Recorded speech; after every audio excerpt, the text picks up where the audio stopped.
Good day everyone! Today we will discuss the chapter 5 on becoming a global teacher. And lesson 3, the changing global landscape for the 21st century teachers. So, we are in an era of borderless flat world. Barriers have been broken by new information and communication technologies. So, as a future teachers of the 21st centuries, there is an urgent need to understand the new landscape that is brought about the changes in leaps and bounds of the century. Furthermore, the development of the 21st century skills is a necessary tool for the teachers. Without those 21st century tools, no teacher can survive. So we have here the new learning environment. So the new learning environment is the idea of learning environment has broadened from the confines of the four walls of the classroom to places, spaces that support learning. It is a place where interactions of learning among one another with the teacher and the surrounding happen.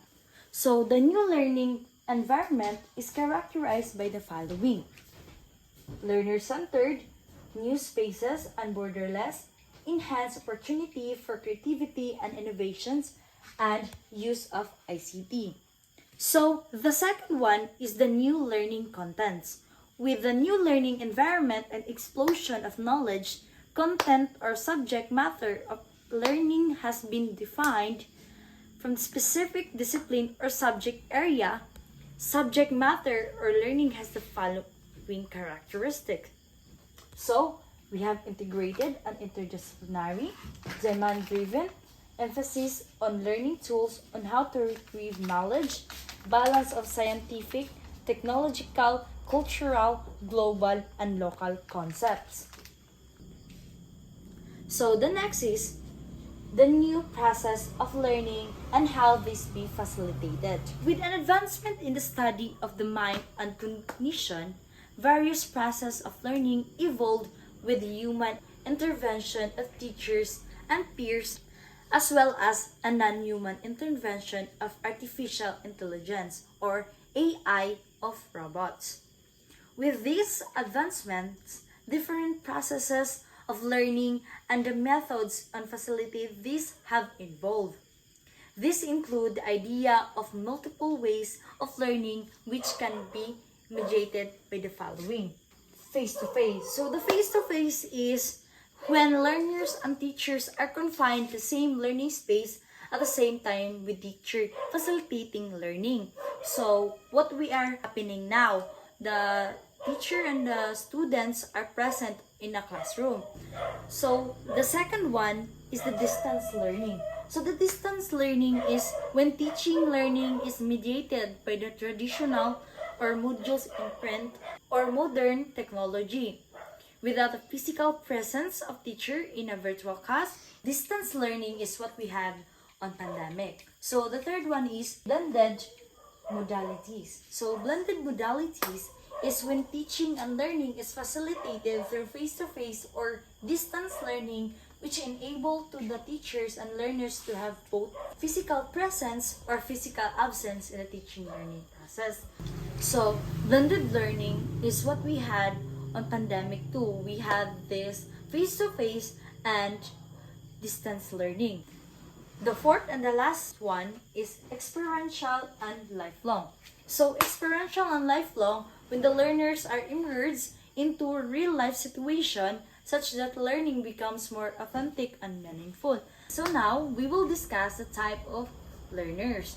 So, the type of learners are those coming from diverse background, multicultural, multi-generational, as coming from different age groups of lifelong learners. So, the new type of learner is a confident person who thinks independently and critically, who communicates effectively.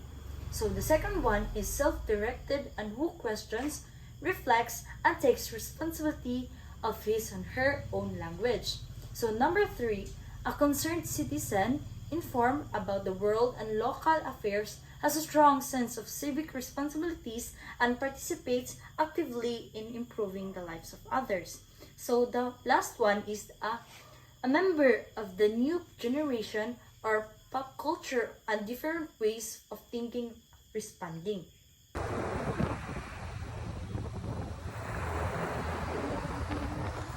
Good day, everyone. Today, we will discuss the chapter 5 on becoming a global teacher. And lesson 3, the changing global landscape for the 21st century teachers. The second topic that I will be discussing is the UNESCO's 4 pillars of learning from Biller's report, the learning and treasure from within. Our common future will depend on the degree to which we all become better world citizens. There are huge changes that take place in our world. Too much is being asked of schools and teachers. Hence, there is a greater demand to cope and strike a balance between what is unchanging and what is changing. So, what is unchanging must remain, and so what changing should be dealt with. When Jacques Delors wrote a report from the UNESCO entitled Learning a Treasures from Within, it was because he believes that within each child lies a treasure. The 4 pillars are similarly linked to each other. The first one is learning to know. This implies thirst for knowledge and acquisition of such knowledge. More, so it's learning how to learn throughout one's life. After completing formal education, there should be a great desire to gain more understanding of the world and other people. An individual who is knowledgeable is literate. Being literate is always related to being knowledgeable. Thus, the definition of the word literacy evolved through time. Here is some definition made by the UNESCO. How is literacy defined? So, according to UNESCO 1958, literate is the one who can, with understanding, both read and write a short simple statement on his or her everyday life. So, on 1970, it is been redefined. So, literate person, one who can engage in all the activity to use reading, writing, and calculation for the community's development. So, in 2000, it was being redefined again. It is said here that literacy, the ability to write and read with understanding a simple statement related to one's daily life. Lastly, on 2003, according to UNESCO International Expert Meeting, literacy is the ability to identify, understand, interpret, create, communicate, and compute using printed and written materials associated with varying contexts. Literacy involves a continuum of learning enabling individuals to achieve their goals, to develop their knowledge and potential, and to participate fully in their community and wider society. But with the changing global landscape, literacy in the 21st century is not limited to the definition given previously. So, here are the 21st century literacies. First, the art and creativity. Creativity and innovations are 21st century skills. Thus, in solving problems and creating artworks are part of the literacy. The second 21st literacy is the eco-literacy. Eco-literacy is acquisition of knowledge about climate change, pollution, loss of natural habitats, and biodiversity.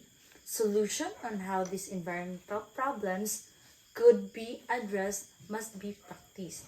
So the third one is cyber literacy or the digital literacy, information and ICT knowledge. Being a rapid changes in the use of technology for teaching and learning, teachers and learners need to develop and enhance the use of digital gadgets, whether online or offline. So the fourth one is financial literacy. Basic knowledge about the basis of economics and financial management. This is necessary for every learner and teacher to be able to handle income, expenses, and investment to be economically secure. The fifth one is social or emotional literacy. Knowledge about social dimensions and social skills that are appropriate in the context of society. Emotional intelligence must also be developed to be able to effectively manage and stresses due to the changes environment of the 21st century society.